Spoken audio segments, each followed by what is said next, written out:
안녕하세요. 지난 11월 초에 아내와 아이들 셋을 데리고 이곳 영국 런던으로 이사를 와서 2개월째 살고 있는 럭슈누기입니다. 영국으로 이사 오는 거 결심하는 거 쉽지는 않았어요. 아이들 셋이 모두 나이가 어리고 또 영국이 코로나로 상황이 심각한데 또 주변에 반대도 물론 많았고요. 또 저와 아내의 나이가 30대 후반으로 둘 다 직장에서 나름대로 자리를 잘 잡고 커리어를 쌓아 나가고 있는데 이렇게 갑자기 해외로 나온다는 게 결코 쉬운 결정은 아니었죠. 그럼에도 불구하고 저희가 이렇게 과감하게 영국 이사를 결정한 이유는 크게 두 가지였는데요. 첫째는 아이들 교육 환경, 둘째는 새로운 도전에 대한 갈망이었습니다. 시간이 어느덧 빠르게 흘러서 벌써 저희가 런던에 정착한 지도 2개월이 지났는데요. 지금 시점에서 돌아보면 저희는 잘한 결정이었다는 생각이 들어요. 여러 가지 면에서. 그 중에서 오늘은 짧게 말씀드리고 싶은 내용은 런던에서 살아가는데 드는 비용, 생활 비용, 주거 비용, 이것이 한국과 비교할 때 그렇게 부담되는 정도는 아니라는 것입니다. 해외에서 산다고 하면 첫 번째로 딱 떠오르는 생각이 너무 비쌀 것 같은데, 비용이 많이 들 것 같은데, 그런 내용일 텐데요. 오늘은 이에 대해서 저의 생각을 간단히 말씀드리려고 합니다. 네, 이 내용은 매일경제신문 24일 기사를 발췌한 건데요. 미국 뉴저지에서 한국 교민들이 주택을 너도나도 매수하고 있다는 내용입니다. 저는 아직 미국에 가보지는 못했어요. 그래서 현지 사정을 제가 잘 아는 건 아니지만 기사 내용에 따르면 뉴저지라는 동네가 살기에 좋고 학군도 좋고 하다 보니까 한국인들이 매수를 많이 하나 봅니다. 오른쪽 사진 보시면은 2층 주택이 쭉 늘어서 있는 풍경이 아름다운데요. 제가 살고 있는 런던 윈블던하고 비슷하네요. 뉴저지 주택값이 1년 동안에 21%가 지금 올랐다는 내용입니다. 네, 기사를 좀 더 보겠습니다. 뉴저지가 뉴욕 맨해튼까지 기차로 접근이 가능하고 학군도 좋은 전통 부촌이고 또 이 동네에 한국인이 20% 정도 살고 있고 또 역대 최저 수준으로 하락한 모기지 금리가 주택 구입 열풍의 큰 요인이라고 합니다. 제가 살고 있는 윈블던도 뉴저지와 비슷한 분위기이지 않나 생각이 들어요. 런던 시티까지 기차로 30분 정도면 쉽게 접근이 가능하고요. 기차역도 집에서 5분 거리에 있고요. 학군도 괜찮고 또 한국인들도 많이 살고 있고 부촌이고 하다 보니까 그 주재원으로 나오시는 분들이 많이 윈블던으로 오시는 것 같아요. 그리고 영국은 참고로 금리가 우리나라보다 한참 낮습니다. 영국 10년 국채 금리가 0.3%가 안 되는 수준이고요. 집을 구입하려고 하면 은행에서 LTV 한 80에서 90까지 대출을 쉽게 내주는 것 같습니다. 네, 뉴스 한 페이지만 더 보면요. 사실은 이 페이지가 제가 강조하고 싶은 포인트였는데요. 서울 강남 집값이 맨해튼보다 더 비싸다는 겁니다. 제 친한 친구가 맨해튼에 살고 있는데 그 친구도 그러더라고요. 강남에 집 있으면 그거 팔고 오면은 맨해튼 다운타운에 진짜 좋은 신축 아파트 큰 데 살 수 있다고 그렇게 얘기를 하더라고요. 우리나라가 단기간에 집값이 너무 빠르게 오르고 또 임대차 3법 이후에 전월세 가격이 급등하다 보니까 우리나라 주거 비용이 이제는 해외와 비교할 때 결코 싸지 않은 것 같습니다.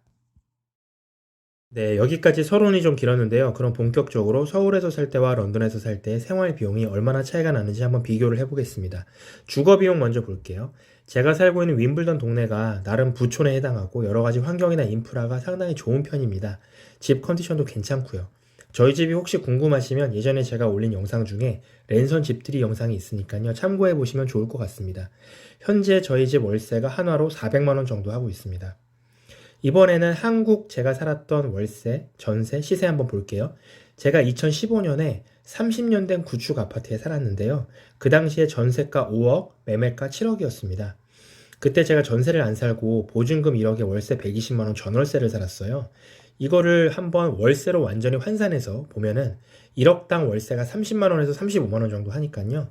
완전히 월세로 바꾸면 한 150만 원에서 뭐 170만 원 이 정도 사이 정도 하겠죠. 그러니까 5년 전만 해도 한국 주거 비용이 런던에 비해서 굉장히 쌌었던 거예요. 그런데 5년이 딱 지금 상황을 보면 제가 살았던 그 집의 매매가가 당시 7억 원 하던 게 지금 15억이 됐고요. 전세가 9억이 됐습니다. 9억이면 1억당 요새 전월세 전환율도 올라서 40만 원 잡아야 될 것 같아요. 그러면 9억 곱하기 40만 원 하면 360만 원. 즉 런던과 별로 차이가 없어요. 그리고 지금 계속 전월세 가격이 오르고 있는 추세이기 때문에요. 한국이나 런던이나 저는 주거 비용은 비슷하다고 생각을 합니다. 네, 다음으로는 차량 유지비 한번 볼게요. 차량 구입 가격은 한국과 런던이 비슷합니다. 제가 이번에 차를 사면서 신차 가격, 중고차 가격 다 비교를 해봤는데요. 대체로 비슷합니다. 차이가 크게 나는 건 차 보험료인데요. 어제 그저께 제가 아비바 보험사 보험료 견적을 받아보고 정말 깜짝 놀랐습니다. 첫 해 보험료로 360만 원을 부르는 거예요. 우리나라는 뭐 80만 원, 100만 원 이 정도 내잖아요. 아마도 제가 해외 이방인이고 제 신용을 보험사에서 알 수 없고 제가 은행 거래 기록이라든가 이런 게 있지 않다 보니까 저한테 리스크 프리미엄을 상당히 높게 책정하는 것 같고요. 2년차, 3년차 되면 가격이 조금씩 내려간다고는 합니다. 네, 그리고 아주 중요한 교육비. 교육비 한번 볼게요. 교육비에 대해서는 너무 드리고 싶은 말씀이 많고 내용이 많아서 이 한 영상으로 담을 수가 없습니다. 오늘은 간단히 결론만 얘기하면 런던에서 공교육을 하려면 돈이 거의 안 들고요. 사립학교를 보내겠다 하면 초등학교 때부터 연간 2에서 3천만 원 정도 듭니다. 영국은 사립학교 시스템이 굉장히 잘 되어 있고 유명한 대학교를 가려면 사립학교를 다들 보내는 것 같습니다. 그러지 않으면 좀 가기가 힘든 시스템인 것 같아요. 그런데 이것도 한국과 비교를 하나둘 해나가다 보면 크게 차이가 나는 것도 아닌 게 한국에서는 대신에 사교육비가 많이 들잖아요. 요즘은 초등학생이 고학년만 돼도 학원비가 뭐 월 150만 원, 200만 원씩 쓴다고 하는데 저는 아이들 셋 다 한국에 있을 때 영어 유치원도 안 보냈고 영어 학원, 수학 학원 한 번도 안 보냈습니다만 저도 고학년으로 가게 되면 아무래도 학원을 안 보낼 수가 없겠죠. 각 가정의 교육에 대한 열정, 교육에 대한 가치관에 따라 다르겠지만 제 기준에서는 런던에 와서 사립학교를 보낸다고 해도 한국과 비교할 때 뭐 많이 차이 나야 연 1천만 원 정도? 그 정도 차이 나지 않나 생각이 들었고요. 만약에 런던에 와서 런던 공립학교도 좋거든요. 런던 공립학교를 그냥 보내겠다 하면은 한국보다 사교육비가 오히려 더 적게 들 것 같습니다. 그 다음에 기타 학원비. 이건 제가 여기 와서 저희 아이들 축구 교실, 테니스, 바이올린 이렇게 3개 하고 있는데요. 학원비는 대체로 한국과 비슷합니다. 시간당 5만 원 내외. 뭐 크게 차이 없습니다. 그 다음에 식료품비. 이것도 가정마다 뭐 얼마나 많이 먹고 얼마나 좋은 거 먹느냐에 따라 다르겠죠. 그렇지만 제 기준에서 마트 장바구니 물가만 비교하면 영국이 한국의 절반입니다. 절반 이하예요. 절반보다 더 쌉니다. 이거 상당히 의외죠. 이것도 얘기하면 좀 긴데요. 제가 그 영국 마트에 대한 탐방 내용을 과거에 영상을 몇 개 찍은 게 있어요. 그거 한번 보시면 좀 도움이 될 것 같아요. 저희는 참고로 외식을 잘 안 합니다. 워낙 집밥을 좋아하라 하기도 하고 윈블던 동네가 좀 교외여서 외식할 곳이 마땅치도 않고요. 또 제가 나이가 좀 젊고 대학생이고 했으면 여기저기 여행도 다니고 맛집도 다니고 커피숍도 가고 할 텐데 여기서 아이 셋을 그냥 키우다 보니까 외식을 거의 안 합니다. 이 부분을 좀 감안해 주시면 될 것 같고요. 외식 많이 하신다 하면은 그 부분을 좀 감안하면 비슷한 수준이 될 수도 있겠죠. 그리고 통신비는 런던이 많이 쌉니다. 전화 무제한 무료, 문자 무제한 무료, 데이터 12기가 주는데 월 10파운드밖에 안 해요. 한화로 하면 15,000원. 우리나라는 통신사가 3사 과점이잖아요. 그런데 여기는 통신사가 엄청 많아요. 자유시장 경쟁을 하다 보니까 가격이 많이 낮아진 게 아닌가 생각이 듭니다. 교통비는 뭐 런던 비싼 거 아시죠? 여기는 런던에서 버스 한 번 타면 한화로 2,300원, 교외로 가는 그러니까 교외에서 런던 시내로 들어가는 기차 타면 한 5,000원. 우리나라 광역버스보다 조금 비싼 정도. 그러니까 교통비가 한국의 두세 배 정도 되는데요. 특히 런던 교외에 살면 교통비가 좀 더 들 수 있습니다. 월 환산하면 런던 교통비가 우리나라에 비해서 한 3, 40만 원 좀 더 비싸지 않나 싶어요.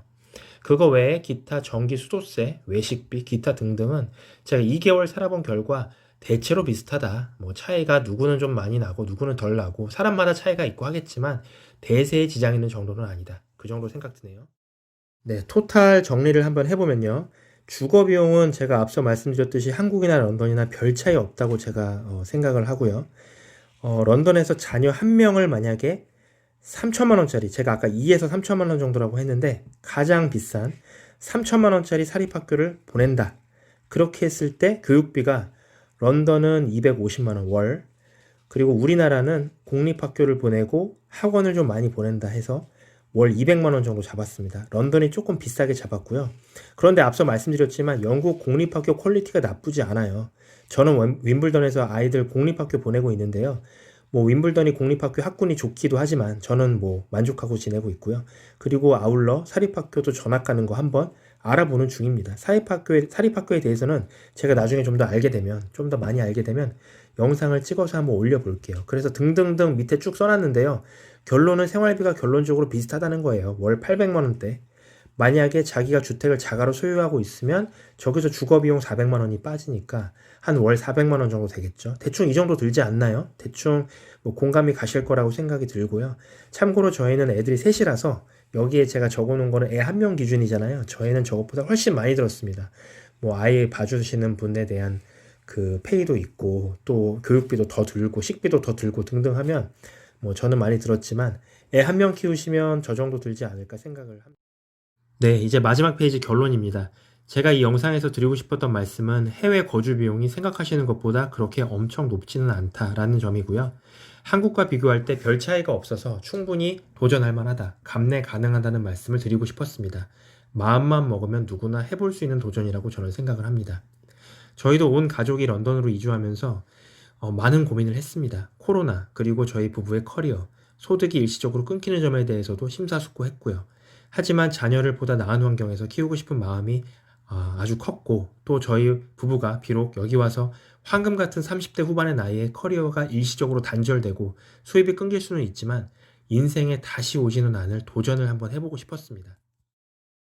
네, 지난 1년간 저희가 드림웍스 컴퍼니 회사를 설립하고 인터넷 쇼핑몰을 2개나 열고 베이커리 카페를 열고 빨래방을 오픈하고 했던 그 모든 것들이 런던 이주라는 새로운 도전이 가져온 결과물들이지 않았나, 열매이지 않았나 생각을 해봅니다.